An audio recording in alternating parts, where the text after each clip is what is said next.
The BAME Vision logo, 4 solid circles from left to right in colours of brown, tan, coffee and beige, with the words BAME written in white within them, with the word Vision written in tan underneath, and below the words Supporting Ethnically Diverse Communities with Their Eye Health and Sight Loss in brown. Welcome everyone, welcome to the BAME Vision Disability Pride Month webinar, and the theme today is Vision Through Creativity. I'm Bhavini, founder of BAME Vision, and I've got my colleague here, Sylvia, who will introduce herself shortly. Today's webinar is all about creativity and the art form. So all of our panel members today either have developed a hobby, a passion, or their career around their particular art form. And I'm actually looking forward to hearing from each of them and actually hearing more about their chosen art form, and we'll get to hear more about what they all do, and we've got a little bit of a treat, so I'm looking forward to it as well. Sylvia, do you want to introduce yourself before we get started? Yeah, so hi everyone, my name is Sylvia Chango. I am a committee member at BAME Vision. Yeah, so we're looking forward to you today. Really excited to do something for Disability Pride Month. Thank you. So the format for today is we'll introduce each of our panelists, ask them a range of questions, and like I said, there's a little bit of a treat where we'll get to know more about their particular art form that they're discussing, and then there'll be a chance for you to ask your questions, or maybe a comment on what you've heard, or maybe just find out more. So you can put that in the chat and that will be read out in that section. You can put your question or your comment in the chat, and that will be read out. You can put your hand up and we'll come to you in turn, or if it's easier just to unmute, you're more than welcome just to raise your question or comment. So before we get started, just to remind people, this is being recorded, so if we can kindly ask you to stay on mute and keep your videos off, just so we get a clear recording and we can hear the panelists quite clearly. But of course, in the Q&A section, feel free to unmute and put your video on. So Sylvia, do you want to start off with the first question?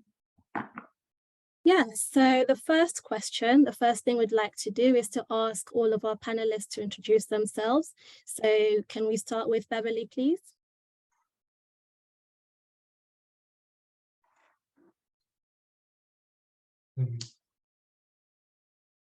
Sorry, I forgot to unmute myself. Sorry.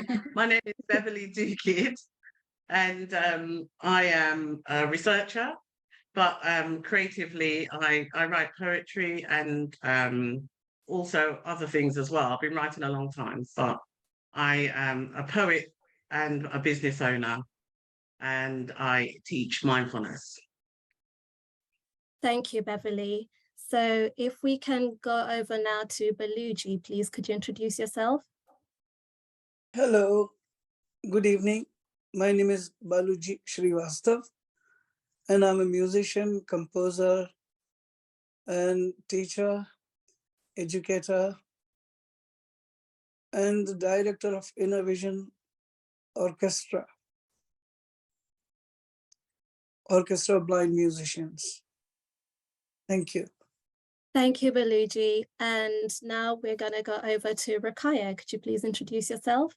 Hi, my name is Ruqaiya Asim, and I'm a blind artist. My artwork focuses on creating accessibility and spreading disability awareness through my artwork, and I'm currently pursuing a fine art degree at university. Thank you. Thank you, Ruqaiya. Let's ask you the next question. So can you tell us a little bit more about your art form and what it exactly is that you practice and how you create it? What got you into your art form? How did you know that this is what you had a passion for? Yeah, of course. So I've always been interested in art from a very young age. And since school and everything, my teachers especially and people around me always said a blind person can't do art because they can't see, which couldn't be further from the truth. And I think it was my strive to break that stereotype with a combination of absolutely just enjoying art and just like, I will do this and I'll figure it out. So a little bit more about my art. So I'm a mixed media artist. I like to dabble in different art forms. I especially like different textured or tactile elements in my art. I really like conceptual art, so if there's a meaning behind it. And personally, for me, I really like spreading disability awareness through my art and having that message hidden within it. Yeah, thank you. Thanks, Ruqaiya. And just to help understand what you said about blind people can't do art, do you mind sharing what your level of vision is, like what eye condition you have, and maybe what age you were diagnosed? No, of course not. So I've got cone rod dystrophy, which is a type of retinal dystrophy, and I don't have much vision. So I have no central vision. I've got a little bit of peripheral vision, but it's mostly light, dark shadow, really contrasting stuff. I can only read large print, but as long as it's really zoomed in and up to my nose, basically. So I can't read for long, but I hope that kind of describes it a little bit more. Yeah, definitely. Thank you for sharing that. And Baluji, over to you. The same question. What kind of level of sight do you have? What's your eye condition? But more importantly, so you mentioned you're a musician. When or how did you fall into it? How did you know, or when did you know you had a talent for music? Hi, everybody. My name is Baluji Shrivastav, and I'm a totally blind person. I can't see 1 inch ahead of me, and I can't read anything except in Braille, which I have learned in India. And obviously, I was made in India. And I play music. I say that I play music. Actually, I play music, not Indian music, not Western music, just music. So I started with lots of noises. I used to play tins, pots, pans, and I used to discover different sounds. And that way sometimes I used to play 2 instruments, 2 things at the same time. And I discovered that I can for me, music is in everybody. So as soon as you're born, you're a musician. Mm. And that's how I thought. When I was 1.5 years or 2 years old, I used to sing Bollywood songs, including scratching of the records, old record. And I used to just run around, crawl around basically. I couldn't walk till the age of 5 properly because I was so afraid of getting up from the floor. So I might fall down, but I learned it. Finally, now I can walk and I can run. So that's how I used to do the music. I used to play everything and everything. And now I play this instrument, lovely instrument, sounds like this. It's called sitar. So I play lots of instruments even now, but sitar is my master instrument, main instrument. Yeah, and what other types of instruments? You mentioned you play other instruments. Do you want to share just a few of the other ones that you do play? Mostly I play Indian instruments. Mm-hmm. I play sitar, I play sur bahar, which is bigger than sitar. Uh-huh. And I play dilruba, which is a bow instrument. Also, I play tabla, which is percussion. So I play all kinds of percussions. I play dholak, I play naal, and sometimes I play bongos, and those kinds of instruments I play. So I play all kinds of, basically what I do, I play any instrument, some instruments just for my pleasure, for recording, and some instruments for performance. So mainly I play sitar, sur bahar, tabla, pakhawaj, all these instruments for performance.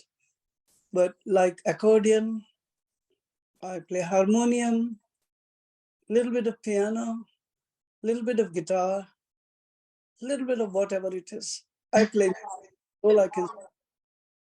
Wow, amazing. Thank you. Thank you. Beverley, same question to you. When or how did you go and get into poetry and mindfulness?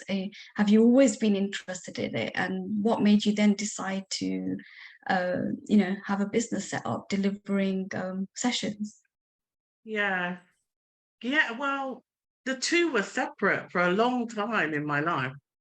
So I always wrote. I loved writing from a young age. I was always writing stories and poetry and never really did much with it. I did more with my writing, my prose. And then when I became visually impaired, so I suffer with glaucoma. I'm diagnosed in 2009 with sudden sight loss in one eye. So I have severe peripheral vision loss in one eye, central vision loss in the other. But then I suffer with difficulty with contrast. And that's where some of my issues come when I'm looking at screens and things like that. So I don't know what many people know, but with glaucoma, you can often suffer with headaches. And at one stage, I was suffering with chronic headaches, and someone recommended mindfulness. Mindfulness is a form of meditation. So someone recommended that to me, and I'd done meditation in the past, but not really seriously. And mindfulness was the only thing that I found that I could do, where you had to sit still, but you could also do mindfulness in another way, and it's a kind of practice or way of life. We're all doing mindfulness really in our daily life without realizing it, when we sort of take ourselves out of ourselves and we become just in the moment. So the reason why I decided to put these two things together was because when I became visually impaired, my writing became more prolific. So I began to use my writing more as more like therapy, I suppose. I started writing a journal. I started trying to do more things with my writing. So I'm a researcher and I love writing lots of different things. And I love history as well. So I had taught as well. And so I was going through a process of thinking about, what if I lost more sight? How would I write? So I was going through that, and I wasn't blind from birth or had sight difficulties in my youth. So I would write with pen and paper. So I'd always have this thing, give me a pen and paper and I could do anything. And so when that was the idea of that going, I became quite anxious. And so mindfulness helped me even more with that anxiety. So the writing and the mindfulness began to merge together. And I realized that the writing was helping me, the mindfulness was helping me to understand what was going on, and I would write about it. So the two became together. So the reason I set my business up, Insight Mind, which I call creative courses for mind, body, and soul. That's what I call my business. And so people come along and they do a 6-week-long course in mindful poetry. And so I've put that together myself. And so people will do meditation, all sorts of meditations. There's so many different types. I make it fun. You don't have to know how to meditate. And my thing was like I've forgotten how to pronounce your name, sorry. Baluji? Ruji, yes, was saying about the thing about, not letting your sight loss stop you from doing things, and not when people say you can't do art.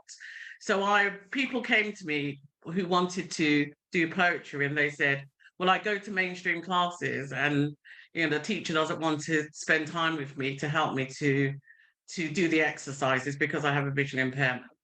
So my courses are very adaptive and they're very person-centered, so that people come along and they bring whatever they need to write, whether it's a laptop, a recorder, if they want to do everything with Braille, or if they can still write because they have some sight is open to everybody.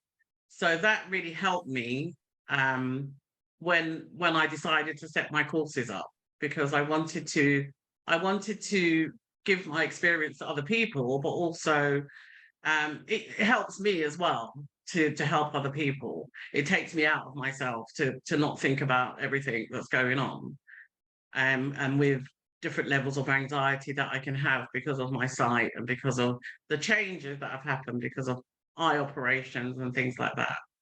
So the poetry is something that has now developed into a different, I don't know, for me, it is like therapy, but it's also that the poetry is now coming out more than it has ever done in my life.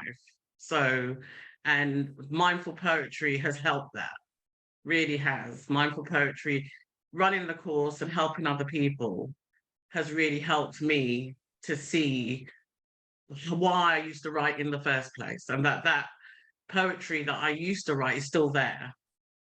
And so more in the last 6 months, I've written more than I've ever written before. So, and I just write about everything. So about nature, about my eyesight, about love, life. I write a lot about adversity, about racism. That's one of the things that I have used that experience as well in helping. I say that my business is for people from underrepresented groups. So anybody who is underrepresented in our society will suffer from some sort of depression, anxiety, or something because of marginalization. So I try to help with that through the arts, and I believe the arts can help us with overcome a lot. Yeah, thank you, Beverley. That sounds fascinating. Ruqaiya, I'm going to come to you next with the next question. So that's really interesting because you touched upon something quite, something that I think many of us can relate to on the call, that blind people can't do this or blind people can't do that, but something like art, which is quite visual. How did you pursue this, and were there any challenges that you were presented with? But also, most importantly, how you overcame them. So things like perhaps training, courses, maybe prejudices within your community, perhaps. Yeah, I'd say my art has been a bit of a journey.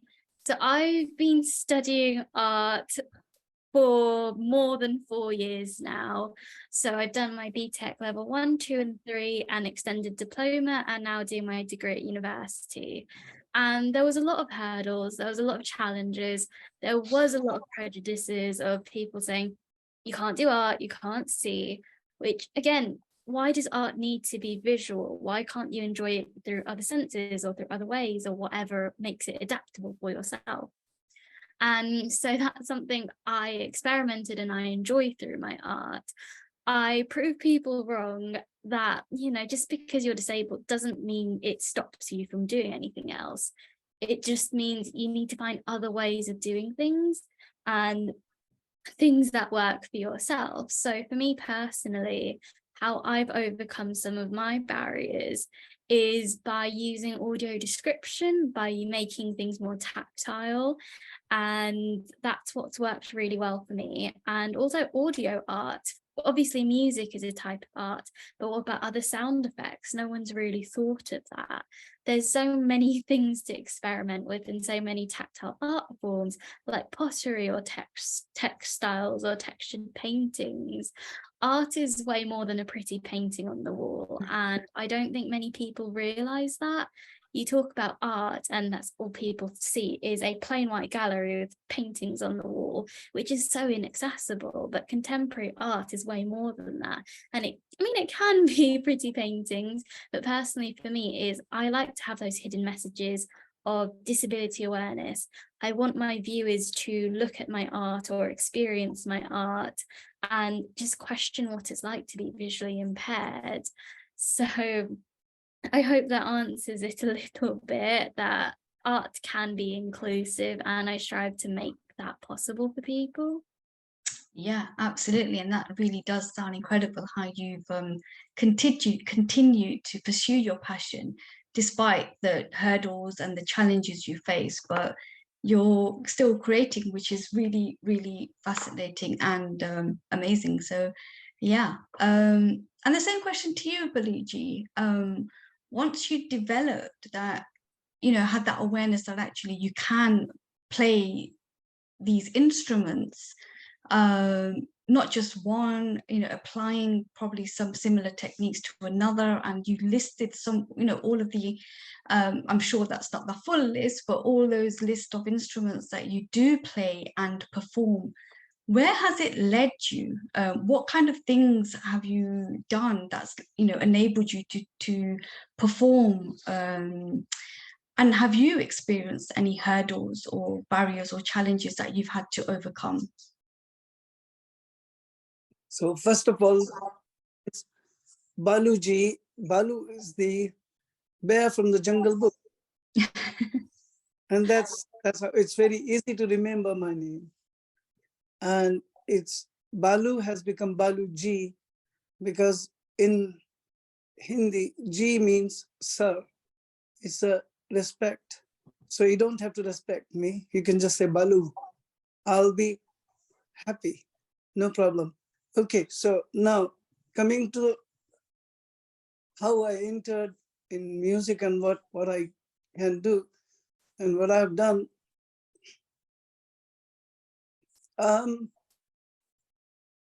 As I said, I'm totally blind, but I was not born blind. It's 8 months later, I became blind. And it's because of the dirt and dust in India. I got eye infection, and that's how I became blind. And what I have achieved is through the music, and also we have made blindness as a game, as a play. So for example, when I used to read Braille books, people used to come to me and they say, "You can really read it?" And I say, "Yes, I can." "Do you know the page number?" And I say, "Yeah, I know the page number." And they used to take the book from me and then ask me a particular page, and I used to find that page. And again, they used to show to the other people, "Look, he can do this, and look, he can do that." And that gave me an idea. Yes, I can do everything. The blindness should not stop me doing anything I can do. And even to my students, I say, can't doesn't stay in my class. So no can't. You can do everything. Can do attitude is very, very important. And that's what I have learned with my teachers. We were all blind people in our school, in my first school.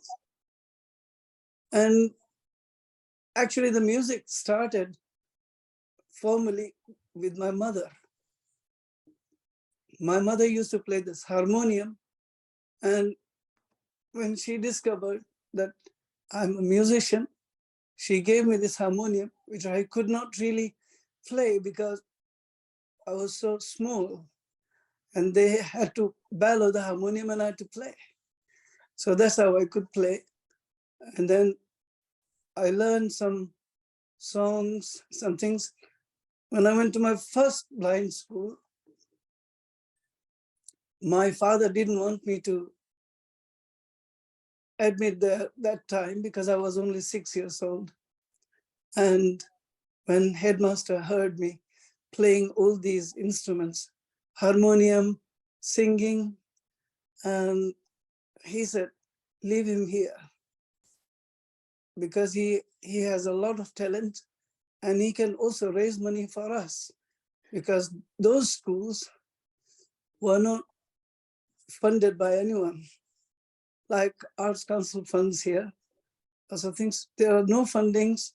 So it was already, we are dependent on fundings. from our own. We had to, people used to come to our school, we used to play something, and people used to donate some money. So all was on donation. So I was a great asset for them. And I was the youngest child in my school. And I had a lot of problems because from not only from the society, but the society of my own, the blind people, the old students used to bully me because they didn't like a young person can be respected and appreciated so much. When I learned banjo, which is Indian banjo, it's a Japanese instrument called taisia koto. And after 6 months, I was awarded by Queen of Gwalior. She came to our school and I played banjo, and she took me in her lap and gave me a gold cup. So that was my first prize at the 6.5. So people, even the blind people, were not very happy with me. So I had to face lots of problems, this kind of problems. And also the teachers used to, in order to make me a better person, they used to beat me. And they used to say that you have to speak like this and you have to speak like that. And yes, I said, okay, I'll try my best. So those sort of things happened to me, which could have damaged me, but I always thought, no, I can do, and I will do it. Whatever you want me to do, I'll do. And I have won quite a few awards because of that. And in my second school, I was again known like nothing, because what I earned in the first school, the second school rejected. And luckily, in the second school, there were some centers from different university, and I got my first degree at the age of 14, and I achieved my B Muse, and then I achieved my M Muse. I was master of music already, age of 16. So then I achieved another M Muse in vocal, so, and B Muse in tabla. So I got those degrees at a very young age, and I was the music director of a troupe called Chintamani Jain troupe, which I traveled from Kashmir to Kanyakumari, everywhere in India, as a musical director.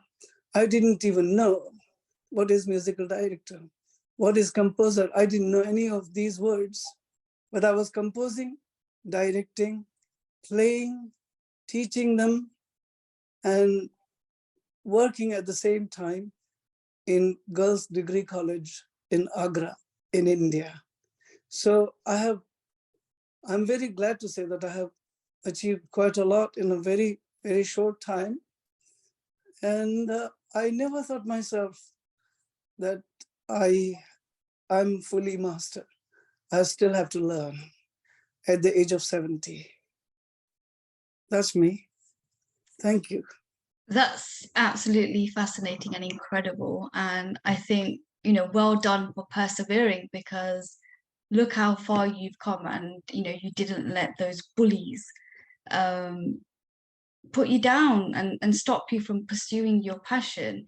But also, just for our listeners, you've come over to the UK and you actually teach now, don't you? I teach, yes, I still teach. And we have got this Inner Vision Orchestra. We do the workshop at Rich Mix, which is in Shoreditch High Street. And lots of musicians, well, people come to me and I said, look, you are already a musician.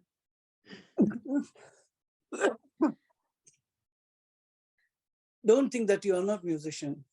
Everybody is born musician since we have got heartbeats as rhythm and the flow of the blood as melody. So we are born musicians, and all you have to do is can't do attitude and take any instrument, take anything, or sing or clap, click, whatever you do with the body percussion, you can play your own body. You don't need any instrument. Just play with yourself. It's all drama of the life.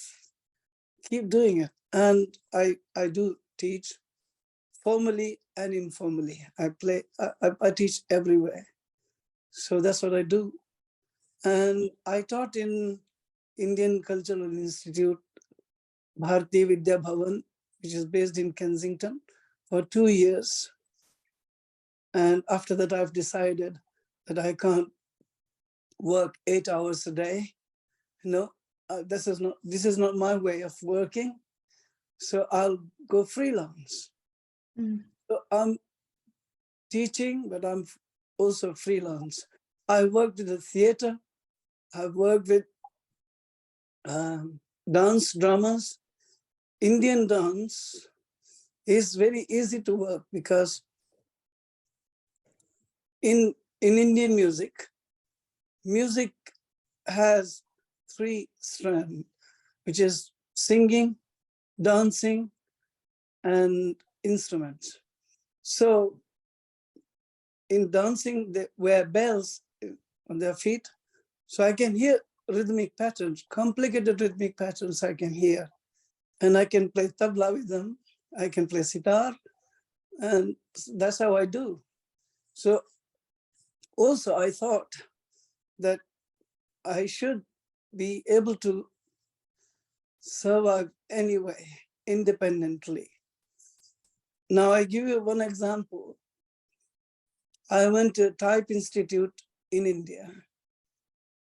And as I entered, he says, "You're blind.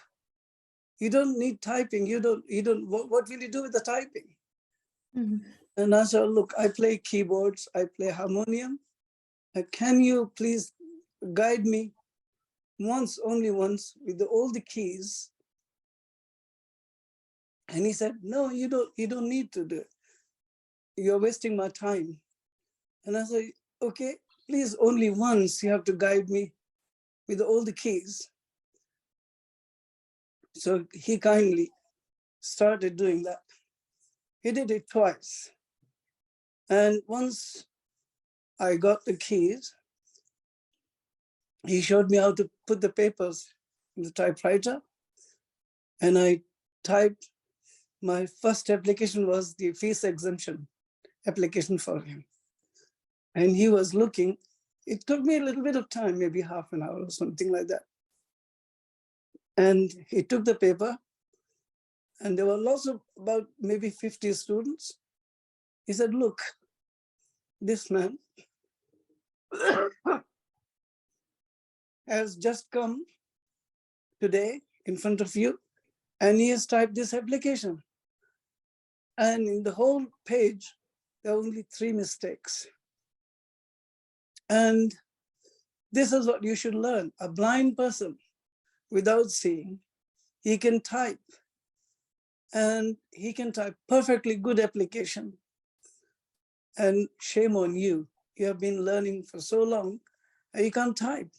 So he gave me, he said, "Look, you can come free. You can have all the papers you want. You can have all the time you want, and it's yours." So I said, "I'm not learning free. So I have to give you something." He said, "What else you do?" And I said, "Okay, I can do some craft work, like I can make baskets, I can make chairs, and I can not make chairs, but I can knit the chairs, cane chairs." And he said, "Okay, I've got 9 chairs. Can you do that for me?" And I said, "Well, of course I will do it for you." So he gave me 9 chairs, and I taught my family members to knit the chairs, and I did myself. And that's how I learned typing. My speed was In a couple of months, it was 60 words per minute in English and 40 words per minute in Hindi. That was my speed after that. And everybody was so surprised that I could do this.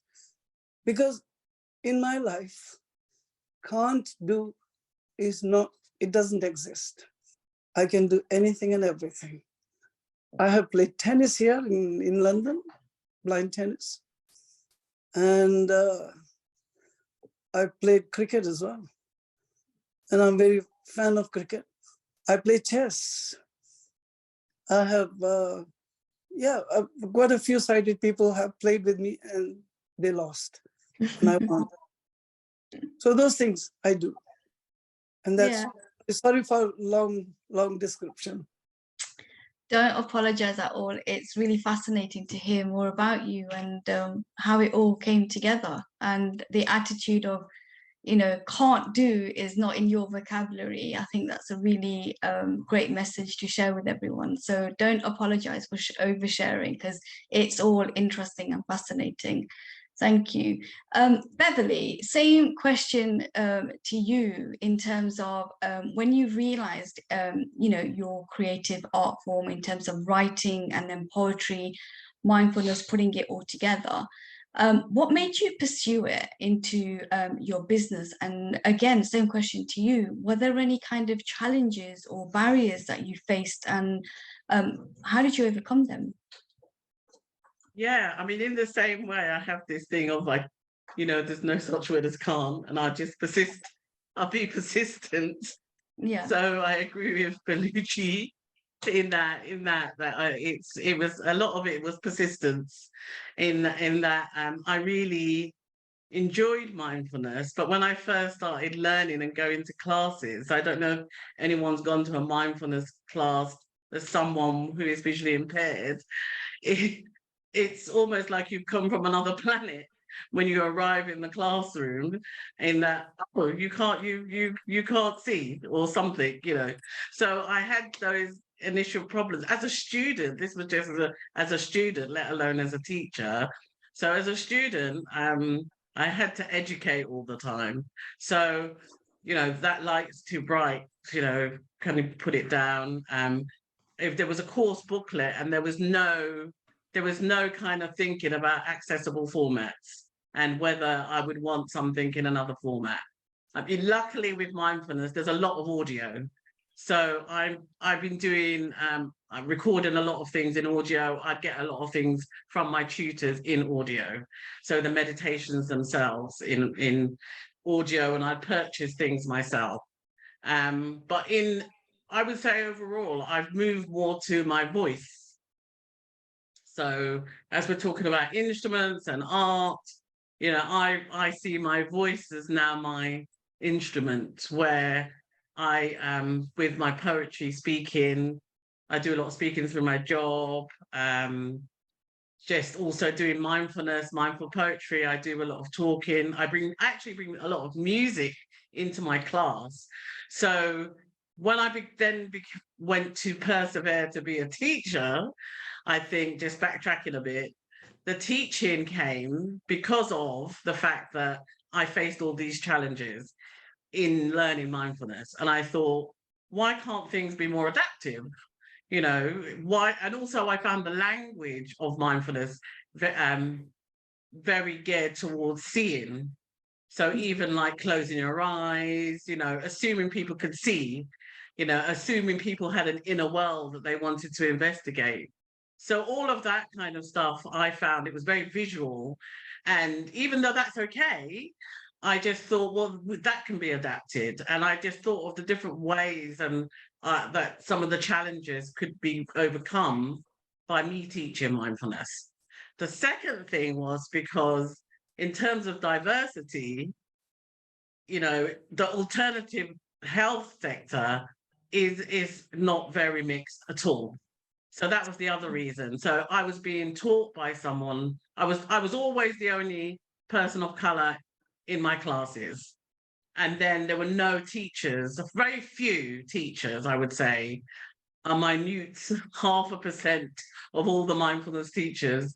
There's now presence, a lot more presence, but when I learned in 2015, and I just found there was no diversity. So that was the other reason I wanted to train to become a mindfulness teacher, which I then did. I did a certificate, and I'm very proud of this. I'm proud to say that I was one of the first cohorts of mindfulness teachers of colour to be trained by the Mindfulness Network.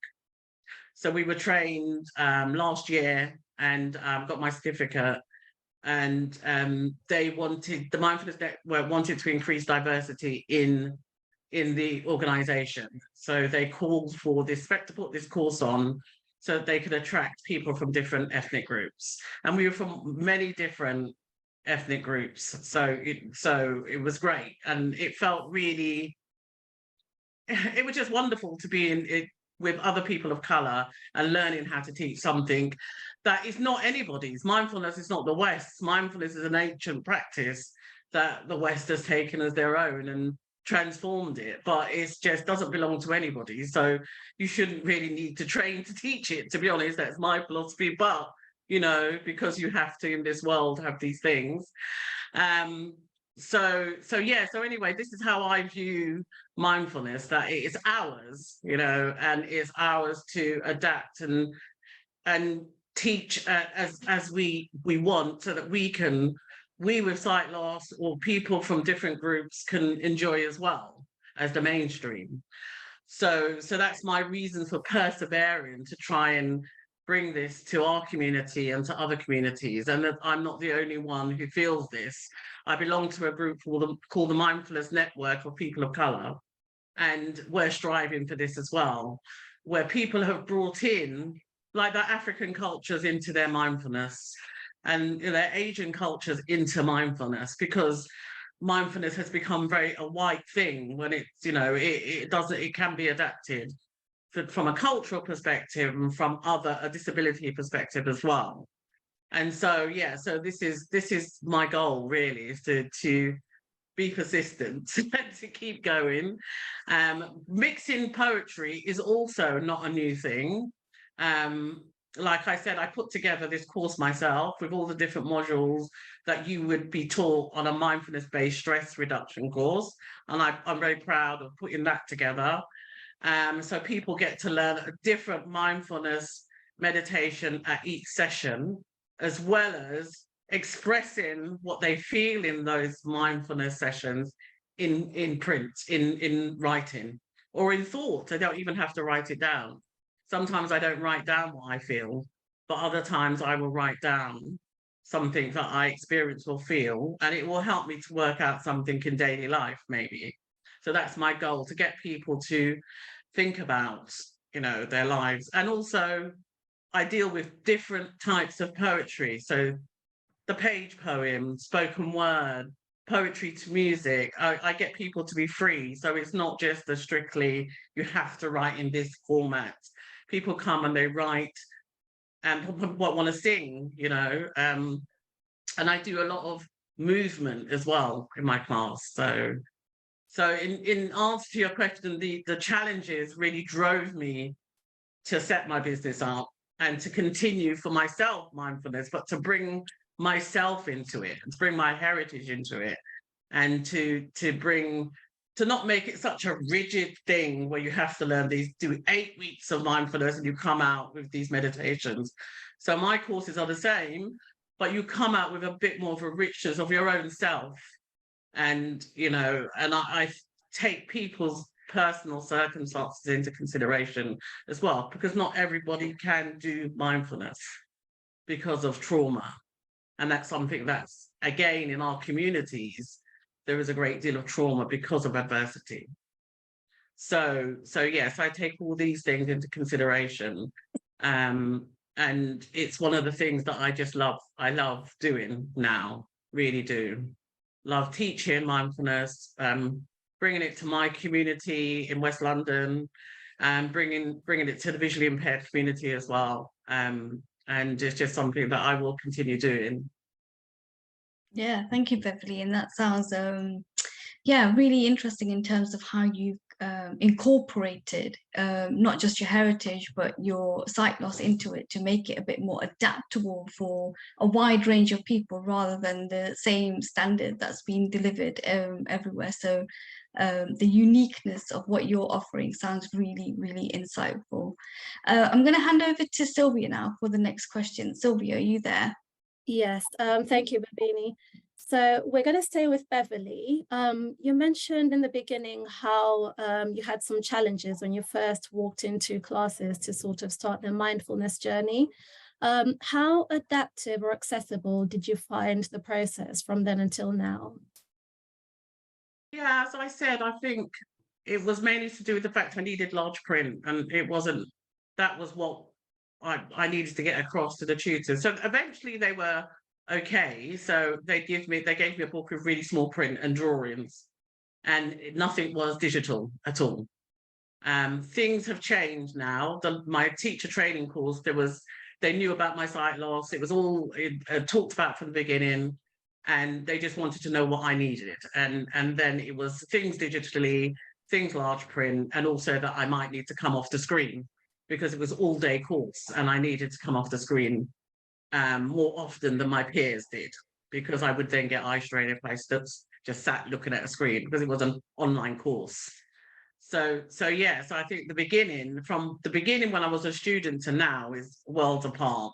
And what I have also brought to them and taught them at the Mindfulness Network about sight loss, that, because I always had this thing that when I became visually impaired, I didn't look blind. So I'm holding my hands up like in inverted commas. That was one of the things, because I don't know what a blind person looks like, but whatever I did to sighted people, I didn't look it. So that was really what some of the issues was for my tutors and my peers when I was training and when I was teaching. But like I said, when I was training, it was different. In terms of diversity, again, what it was that we were absent. It was just me in the classroom. And so I didn't, there was maybe I'd meet one other person of color or two, but really it was just me, mainly. So that spoke volumes to me, that our communities were not engaging with alternative health. And why was that? And I think it's for the same reason that we don't go to mainstream healthcare. A lot of our communities do not go to have eye tests, for example, my community anyway, well, because of suspicion, because of, rightly so, because of things that have happened in the past around testing, genetic testing, prejudice, racism in the health profession. So that's why I think, again, I'm here, because I want to push through that and get people to, and raise awareness about the fact that there are these healing modalities here that we can take advantage of, whatever culture we are. So I hope that answers your question. Yes, it does. It's so good to hear that you stuck with it and even brought change to your field. That's really inspiring to hear. Thank you, Beverley. So now to Ruqaiya, the same question. When you first started, getting into your art and pursuing it and everything, how adaptive and accessible did you find pursuing your art form? It wasn't accessible at all at the beginning, sadly. Because when you think of art, you do just think of the visuals. And so because I've been studying art, that was another barrier. I couldn't see the board. I couldn't see what painting my teacher was telling me about on the board. So we had to come up with alternate ways of doing things. So my teachers were luckily really great, though it took a lot of advocating for myself.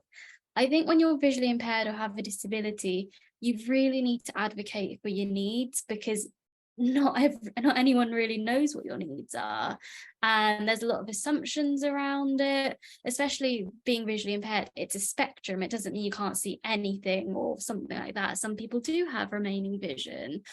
And so my teachers are really confused by the fact that, okay, I can see a little bit, but I can't see very much. So it was about using what vision I could, but also making sure it was accessible for myself. So to make the board accessible for myself, one, I had a one-to-one assistant who was my teacher, who audio described and explained things to me. But to make the course more accessible, what I did was I had a talk with my tutor, and we got the whole class to be involved. We got everyone who is an art student to describe what was on the board. So I didn't feel excluded. So everyone was taking part. It became an exercise. And what I did for my classmates as well, because being visually impaired in an art school, it's really difficult. Everyone assumes you can see. And again, just like what Beverley mentioned, it's that stereotype of not looking blind. So if I wasn't with my cane, no one would know that I wasn't visually impaired, and it was really confusing for people. So I actually created a PowerPoint and went through at the beginning of the year with my classmates and tutors to mention things like I need audio description, that if you wave or smile to me from a distance, I'm not being rude, I'm not ignoring you, I just can't see you to wave back. Things like say your name before you speak to me, so I know exactly who you are and I know who I'm talking to. It's those barriers that you need to break in an educational setting, and I'm sure in a workplace setting as well. It's just creating more awareness. And through my art practice, it's making it tactile, it's using senses, smells, it's using different audio, so a different mix of things really. Okay, thank you, Ruqaiya.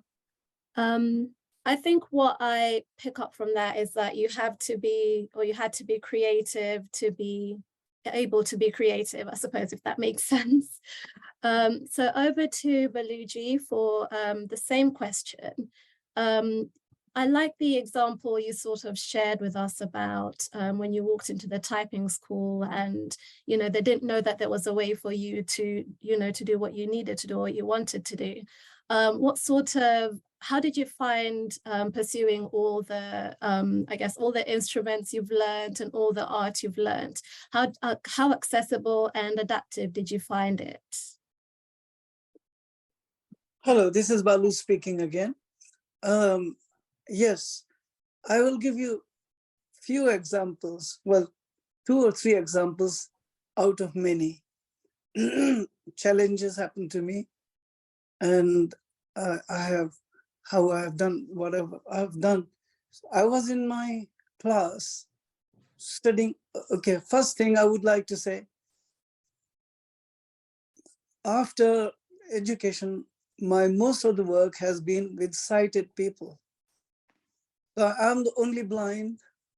There are 1,000 girls who are all sighted in my college, and I had to work with them.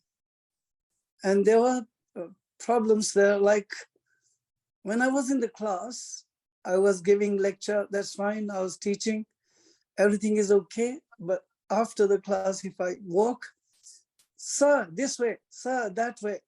And I said, what is this and that? Tell me left, right. Probably they didn't know themselves, their left and right, they couldn't tell me. And in India, it's the girls are forbidden to hold anybody's hands except their husbands. And not even their lover, they don't have lovers. Well, that was 40 years ago when I was in India. After that, things have changed. But things have not really changed that much. Blind people, I know my friends, they have still difficulty getting jobs, getting work. So as I said, I was always independent. Independently, I got the jobs, and I taught lots of people the job which I was doing. So that was one example of the prejudice that I faced with girls. And the same happened to my class when I was learning. My teacher taught me the wrong course. God knows why. Maybe it was his misunderstanding because he taught me vocal course instead of sitar course. And as a result, I failed the exam for two reasons. One is there was same examiner used to come every year. So first year, he was very, very happy with me and I got first class. Second year, because I criticized one girl who was singing very, very out of tune and she got first class. And I said, how she can? Because she was sighted and she's a lady and something happened.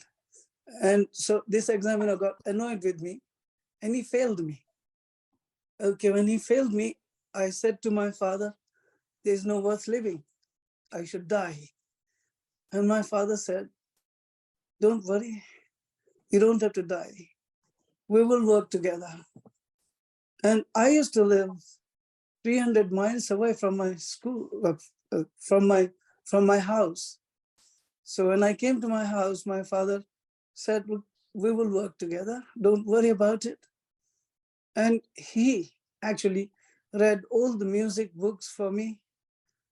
And he was not musical at all, but he read and I learned how to improvise, how to make new compositions through him. And I got my degree. That was my first degree, which I said after failing. So being unsuccessful is not the unsuccessfulness, it's the key to success. So that's how my father taught me. And when I was very young, 4, 5, 6 years old, he used to take me to park to walk around or run around or crawl around or whatever I could do. And he used to teach me Bhagavad Gita, which is the epic book. And he taught me all Bhagavad Gita. By the time I was 9, 10, I could recite the whole Bhagavad Gita, which has 1800 verses. And so I could, in Sanskrit. So that's how I've learned Sanskrit, and which is the mother tongue, mother of the old Indo-European languages. So I've learned that. And so this is how I face the challenge. In my class, when I was studying with all sighted people. And this teacher, maths teacher, he said, this plus this equal to that. And he used to write on the board. So everybody could see, but I couldn't see. So I didn't learn any math from him. And I said, look, why do you do this to me? Oh, no, you are blind. You're not supposed to be in this class. And I said, what a thing to say. I'm blind, but I can do everything. So if you say this, what is this and what is that? Equal to what? I can tell you, I can do this. And the headmaster, he saw what was happening with me. I got out of the class, staying on the stairs somewhere. A headmaster asked me, why are you doing this? And I said, look, your teacher doesn't know how to teach blind people. And he went to that teacher, the teacher got sacked. And after that, he came and he taught me, and I was given the class to teach after that. So this is the achievement. So unsuccessfulness is not the failure, it's the key to success. That's what I've done. And I've done here also. I was surprised that in England, when I came here, I didn't think I would be facing all this. My audio was recorded, and for some kind of ads, and in the end, that audio was used. Somebody else was playing sitar, and somebody else was dressed in sari, which I could not do. I'm a man. I don't wear saris. And her husband was taking the samosa thali, and that person selected. And I asked, why did that happen? And he said, well, it was, how do you know that it was your audio? And I said, well, this is my way of playing. I play. And you used my audio. And she said, yeah, but that's what it is. People liked. And I said, okay.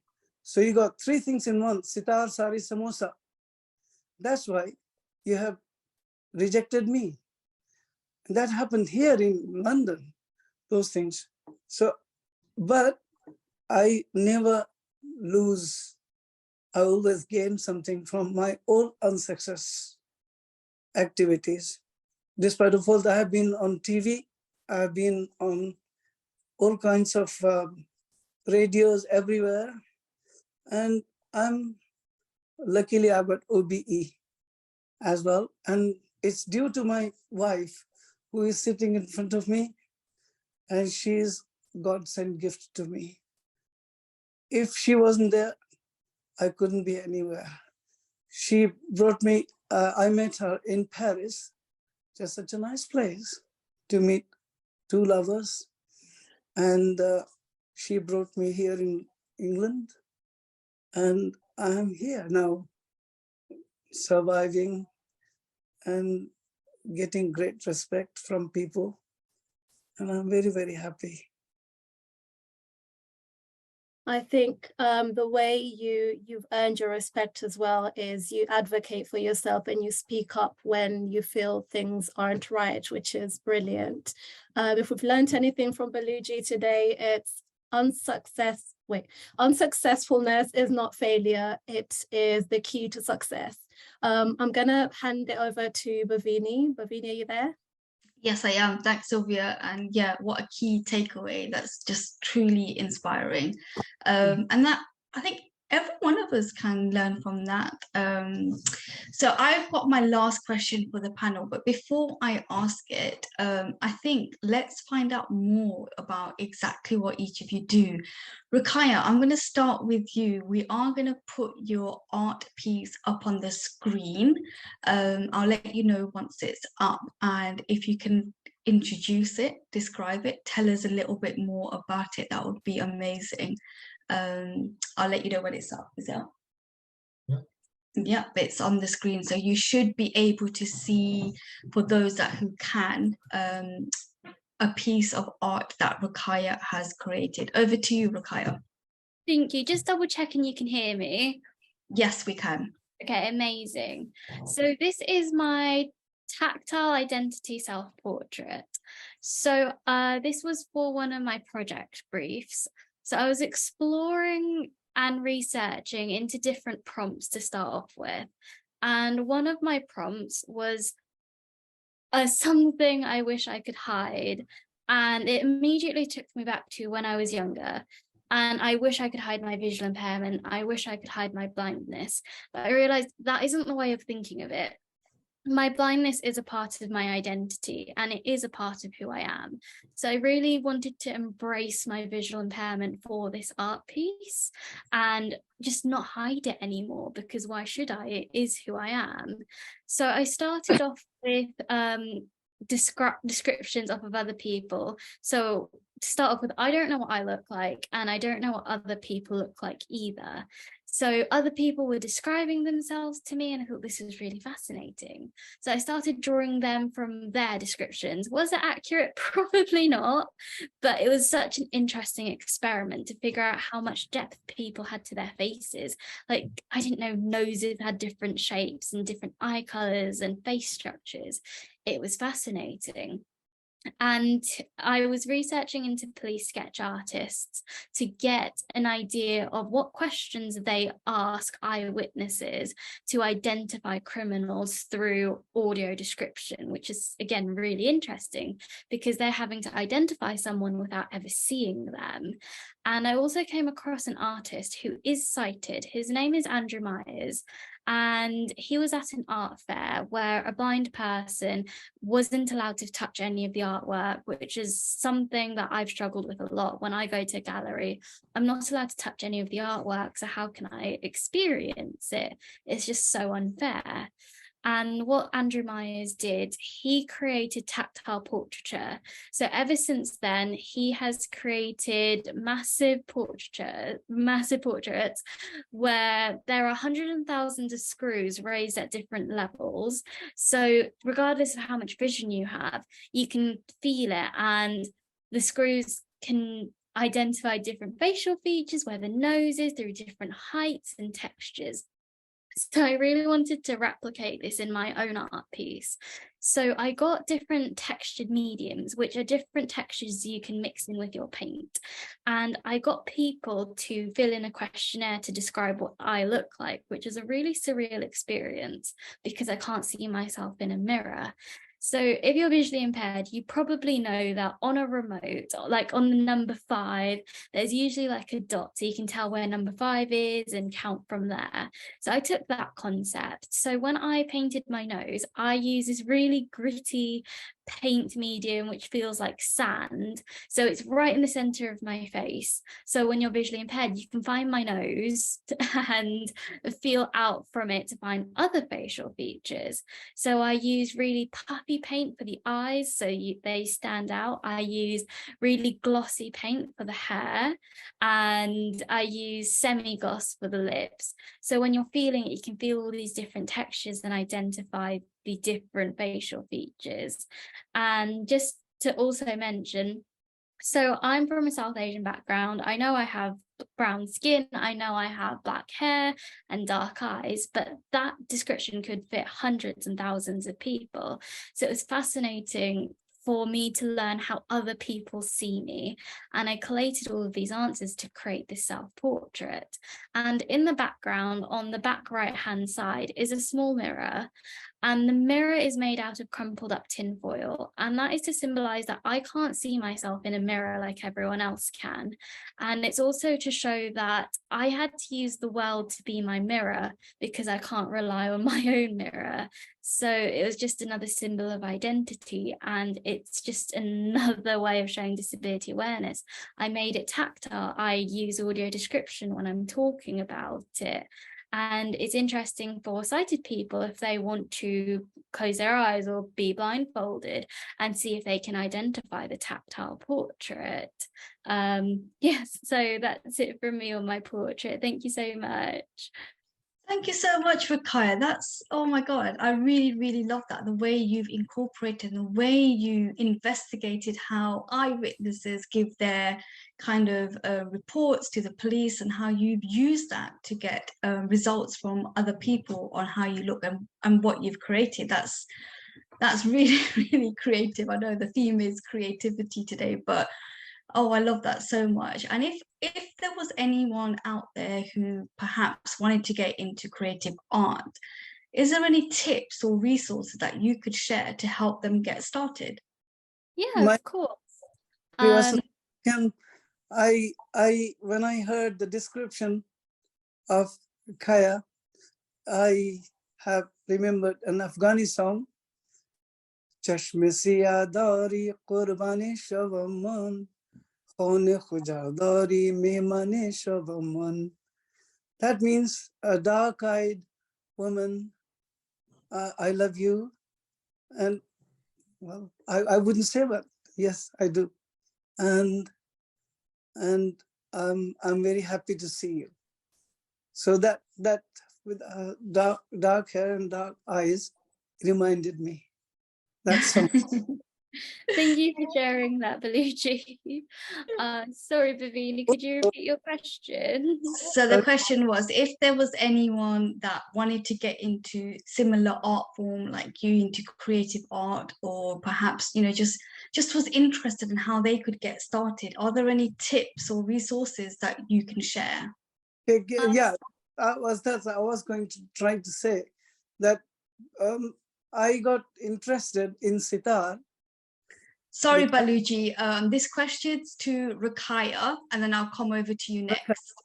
Okay, yeah. Thank you. Go ahead, Ruqaiya. So firstly, to start off with, art is something that's all around you. It's everywhere. You can use anything. You can use crayons, you can use oil pastels, you can use paints. It doesn't need to be expensive. And I think when you're starting out, you immediately think, oh, I need to buy this. Oh, I need to buy that. You don't. Use what you have to start off with. You can be absolutely creative in whatever way with anything you have. If you've got some blue tack in your hands, you can make sculptures.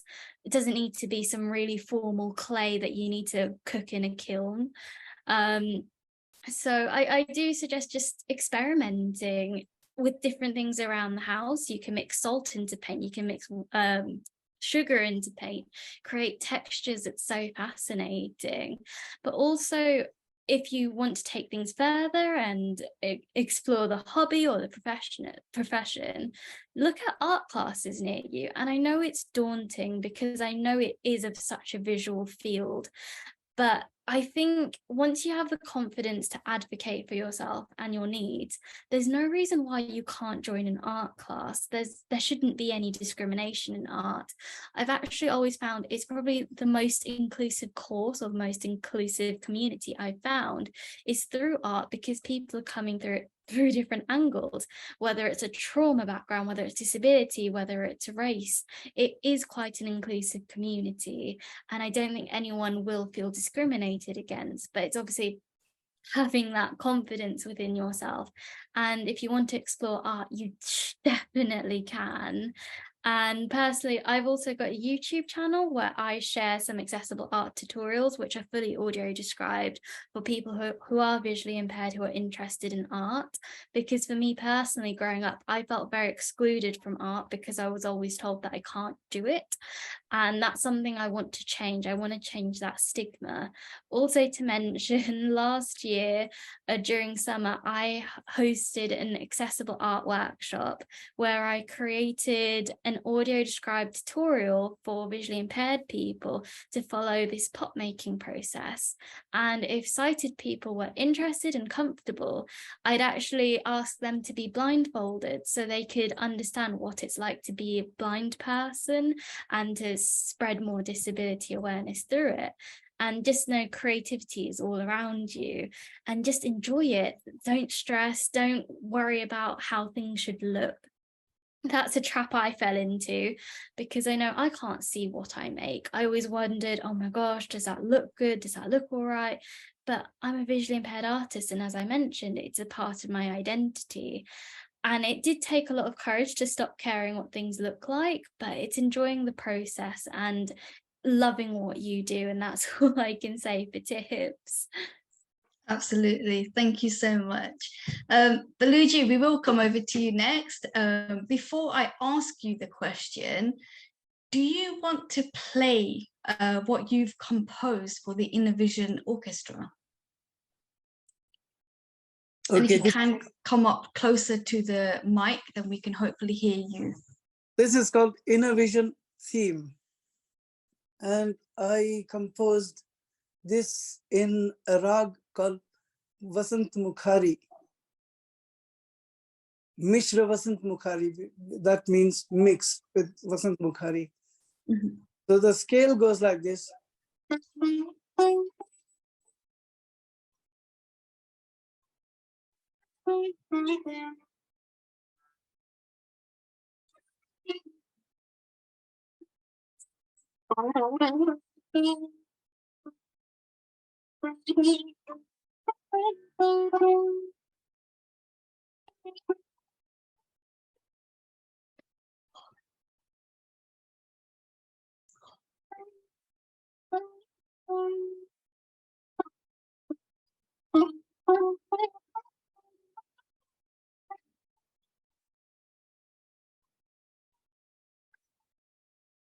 Unfortunately, I don't know, Baluji, if you can hear us, we can't hear it clearly. It keeps cutting in and out.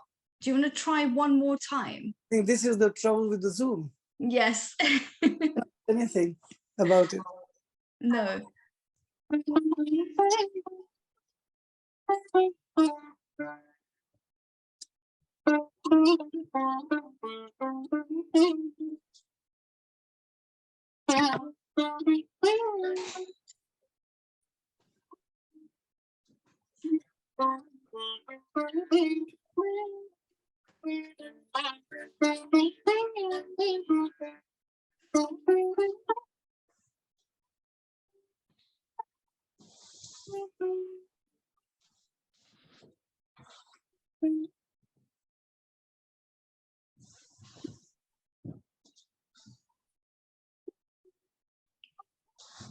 It's gotta get Baluji. What we can do is any links and recordings that you may have, we can share that with everyone, definitely.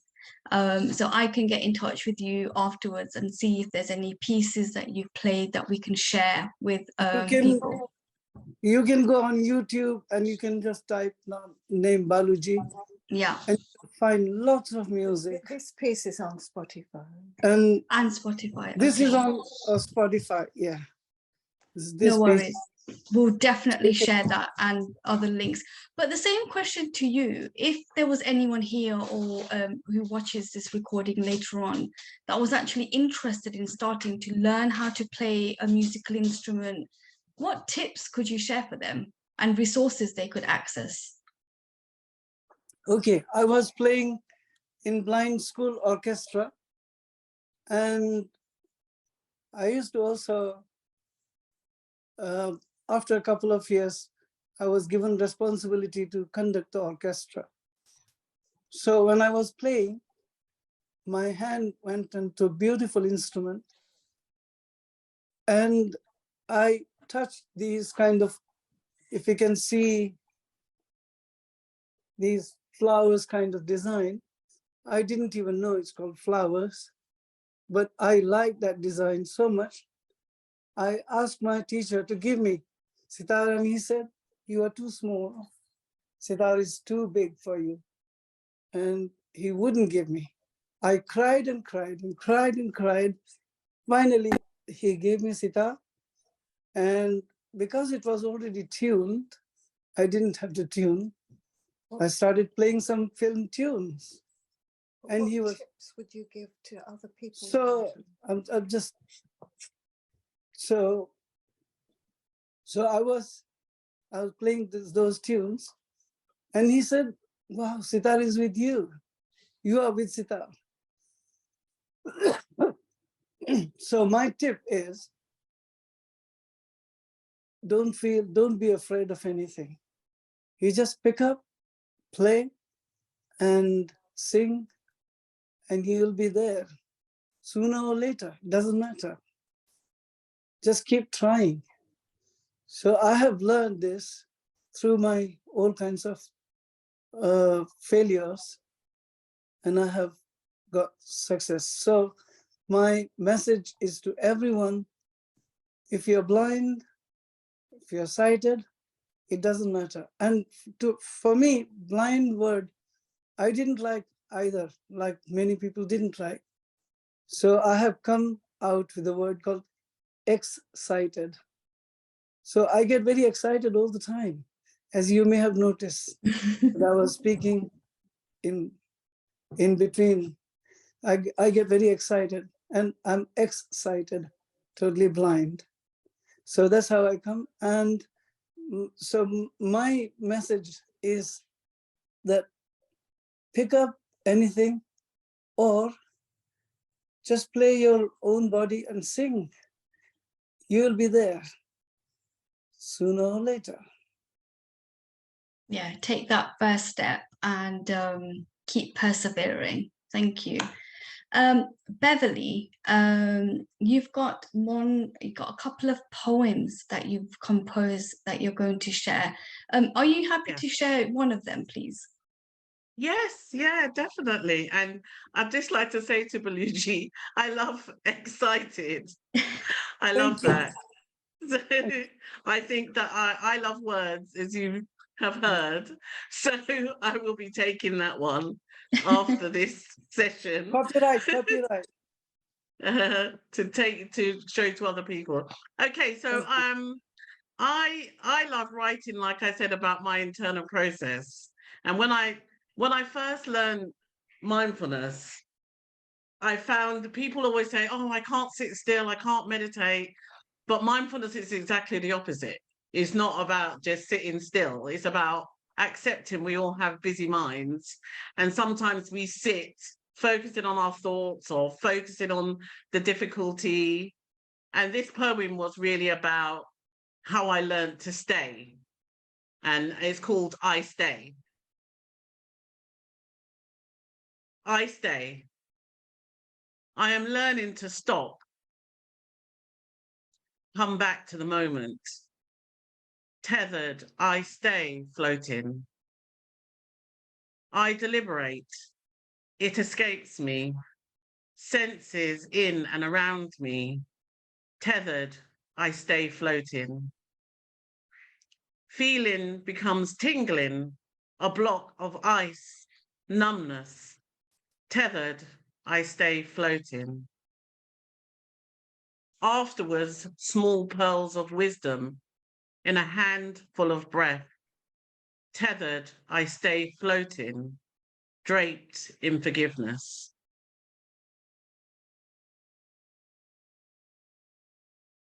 That was just really how I became aware that I was meditating. The ability to stay in the moment. And that's one of the ways that my words have helped me to kind of think about what I'm doing. But a lot of the time I do write funny things as well. So yeah, I've recently written a poem about AI because I find AI fascinating. So maybe on another occasion you can read that. Yeah, absolutely. And thank you so much for sharing that. And again, the same last question to you. If anyone was interested in writing poetry or being creative in terms of their writing and practicing mindfulness, what tips and resources could you share? Yeah, I mean, it's like Ruqaiya said, and Baluji, just, don't give up. Don't be afraid to try. Because you have a visual impairment, you think, oh, I want to write, but I don't write with pen and paper, that it will be really difficult to go to a class.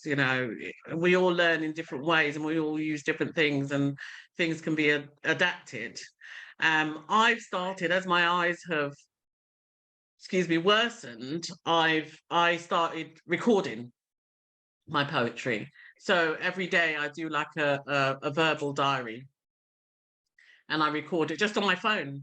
There's some apps that you can buy as well. There's Audacity.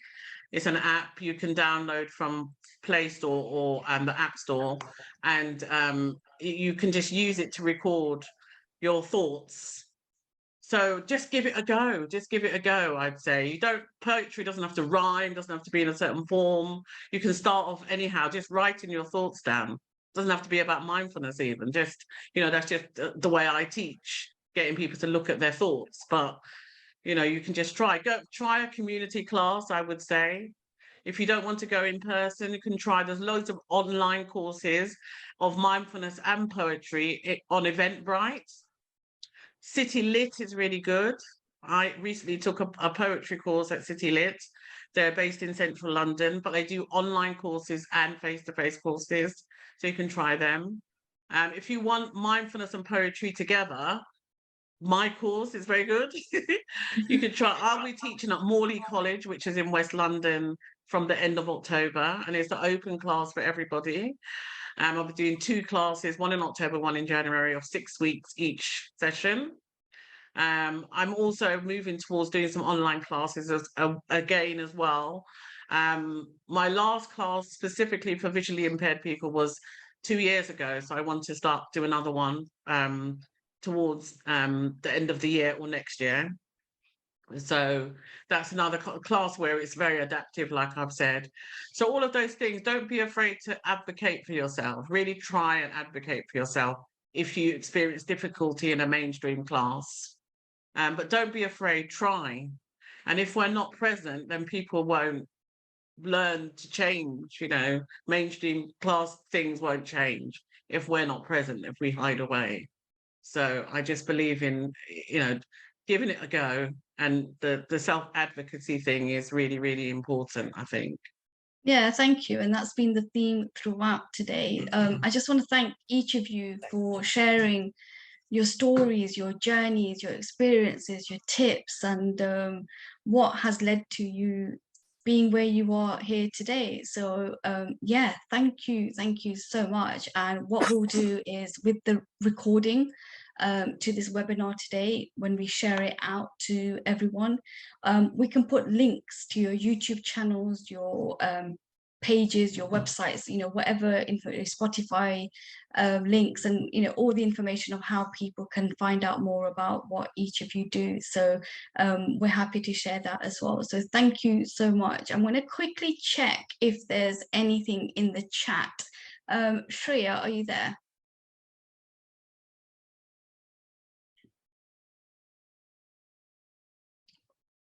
Whilst we're waiting for Shreya to unmute and check if there's any chat in the comments, is anyone got their hands up if they want to ask anything? Okay, time to chat.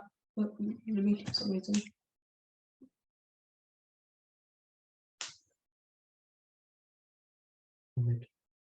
Hamid. Yes, hi. Shall I go ahead? Yeah, go Karam. Okay, so I just want to say thank you to everyone. You know, everybody has definitely overcome the challenges and the difficulties that we have faced as being visually impaired. So my comment is especially for Ruqaiya, because I've known her since she was a little girl. I hope I'm not embarrassing her, but and you know, definitely just seeing what she's actually achieved and accomplished. You know, I'm very happy, and I want to congratulate her. So for me personally, it's more, it resonates with me even more because 20 odd years ago, about 23, 24 years ago, I actually wanted to do art as well. And I had enough usable vision back then. I studied art at GCSE, I done well. But as I was getting older, I went into college, I pursued fine art at college. But, you know, I struggled because at that time my eyesight was deteriorating. And, you know, by the end of the year, before the year was over, the teacher, she called up my mom and she said to her, look, he needs to think about something else. This isn't for him. You know, even though I was very good at what I was doing, I was into conceptual art as well. And it's funny because one of the sort of most proud sort of pieces I actually had was a collage of my own face using different materials and with different depths to sort of put it over the different sort of parts of the face. And my piece was actually the only one that was actually left on display in the college. So it was actually a good piece. And you know, just hearing her description of her piece as well just reminded me of my own. But what I want to say is that I was actually demotivated by that teacher. It really did, you know, knock my confidence down, and I gave up that career in art, you know, in that sort of field. I'm not going to say that I regret my decisions in the sense that, you know, I've got put onto a different path. I've accomplished so much more in a different way, you know, helping people, empowering people. But one thing I definitely do say is that, you know, you should do whatever it is that will obviously make you happy, but help you to reach your potential, you know, where you are actually fulfilling your own potential. So I'm very proud, and well done. Oh, thank you for sharing that. And also, maybe it's never too late, Hamid. Yeah, I was going to add, if you don't mind, thank you Yes. so much for sharing. And you're definitely not alone in the teachers saying that you can't do something and putting you down. It is awful, it is difficult. I had a time of questioning whether I should even do art. And it's so difficult to pursue and persevere through such negativity and negative comments. But like what Bhavini said, it's never too late. And I'm so glad what I said and my art piece really resonated with you and could help you. And there's absolutely no reason why you can't start now. Because I know a lot of people think, oh my gosh, I'm older now, I can't do it. So I'm personally 21 and I'm going to do my degree, and most people start their degree at 18, and it doesn't really matter how old you are. Again, art is inclusive, art is for everyone, and if you enjoy it, you should go ahead and do it. Absolutely. Oh, thank you. And thank you for sharing that, Hamid. Is there anyone else that wants to say or share anything? Yes. This is Balu speaking. When I started Inner Vision Orchestra, I met someone first time. we were going to an exhibition, and Linda, who is my wife, she told me there is a blind person going. So I said, okay, let's see if we can find the place, or he can help us, or we can help him. So we met, and he's an oud player, and he took me to his house after that, and he was playing music on his computer and everything. And I said, well, would you like to play in Inner Vision Orchestra? And he said, how can I go? How can I do this? And I said, well, you have got oud, and you've got 1 foot forward, next foot has to follow. Just pick up your oud and start moving. And here he is. That inspired him. And he's going everywhere. Before me, sometimes he arrives. Mm. So that's how one gets inspiration. You don't know. No. See, I got inspired just by touching the sitar. I didn't know anything about sitar before. And so that fascinating figure triggered my approach to the instrument. So please keep doing this, keep persuading yourself that you can do everything. Yeah, absolutely. If you can't do, you can never do it. Yeah, always try. And we've got a question. I think, Julie, you've got your hand up. Do you want to unmute? Yeah, so my question was to Ruqaiya. Ruqaiya, yeah. Just to ask, really, does her artwork get damaged because people are feeling it all the time? It's definitely something I'm working on. So when I'm making my artwork, I always experiment with different materials. So I'll experiment with clay or plaster or different paintings, or to make sure it's durable so people can touch it and it'll last a little longer. It's just about finding the right materials and obviously talking to other artists and other people, seeing what's on the market, what's out there. But yeah, I think to your question, it's definitely a challenge I have of including accessibility, but making sure the artwork doesn't get damaged. Thank you. Thank you. Anybody else want to unmute and ask a question? We had a question in the chat for Beverley. Sabiha asked, is a mindfulness session online or face-to-face? Could I get the details, please? Yes, currently there'll be face-to-face, like I said, end of October and then beginning of January. But I'm looking towards doing a course for VIP people again towards the end of the year. All my courses, I have to say, have been funded. I've been lucky enough to be awarded funding by the Royal Borough of Kensington and Chelsea because they believed in what I was doing. And particularly my last course, I am on YouTube talking about working in the community in West London. So yeah, so that I didn't add that before, but I'll always try to do an online course at least once a year. I just haven't, because I've been working as well, that hasn't happened this year. But towards the end of this year and next year, I'll be doing that. Bhavini has my details, and that will be put in the post webinar literature, I think. Yes. With my details, so you can contact me. And I can do one-to-one classes as well. If people are, definitely. I often find people want to do one-to-one classes.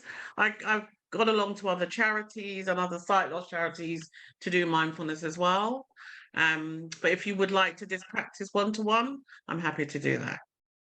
Yeah, absolutely. We'll share everyone's details in the email that we send out. I know that we've gone over time, and it's just been so interesting to hear each of our panelists and obviously your questions. We do have a poll if you're able to complete that, because it just helps with the future webinars. If anyone has got a burning question that they want to ask, we can come to that. But whilst the poll is up and whilst you're completing that, we can go through the chat and maybe read out your comments and to see if there's any other questions in there. So is the poll on the screen? No. No. Okay, so Shreya, can you go through the chat whilst people complete the poll? Can I just say something? Sure. Beverley, it's Beverley. Yeah, I just wanted to say thank you so much to Ruqaiya and Baluji, my fellow panelists. I've learned a lot from both of you tonight, and I'm really happy to be on the panel with you. So thank you, and I'll be going straight to YouTube afterwards to look up both of your channels. Thank you very much. Thank you, Beverley. Thank you so much, Beverley. And to reiterate, as someone who's a bit more early on in my art journey, hearing both of you and what you've both accomplished is absolutely amazing and incredible. And I can't wait to see what you guys have been up to on your social media too. Baluji, any last words? Yes, it has been wonderful to be in this discussion. And thank you, Beverley, and thank you, Ruqaiya. Wonderful. And yes, I would like to learn more music, meditation, and mindfulness. Wonderful. So the poll is up on your screen for those that are able to complete it. We can email the questions out if that's preferred and if that's easier. I'm just going to check. Has anyone got their hand up? No. Shreya, do you just want to go through the chat and perhaps read comments whilst people are completing the poll? Yeah, so there's no further questions. Tara Solanki said, thank you. These are such inspiring stories that not only ex-sighted people can learn from, also sighted people can learn as well. Well done. Amazing. Aaron Lee said, thank you, panelists, Bhavini and Sylvia. I enjoyed hearing about the different journeys the panelists have been on through art. The art shared with us has been fantastic. Manu Kwana said, lovely program, learnt a lot today. Thank you, everyone. And Barbara said, thank you, everyone. Oh, thank you. Thank you so much.